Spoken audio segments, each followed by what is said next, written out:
Yan guys, gawa muna tayo ng sisig.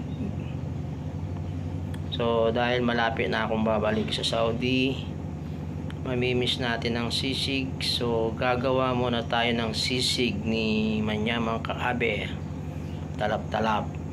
Okay, so ipapride muna natin yan. Pinakulo ko na sa tubig at asin. So tala, pakurpirutin natin, pipirito natin guys. Pinaputok-putok na. Yan guys, pipirito natin yan ng ganyan.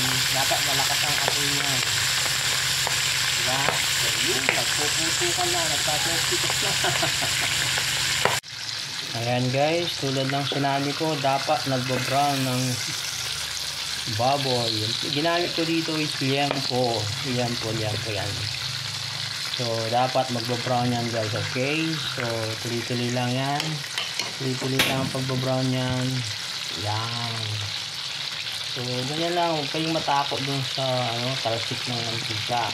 Kasi damo na natatakot kayo, dun tumatalsik yan guys, okay? So ganyan lang, matatakot sa akin yan.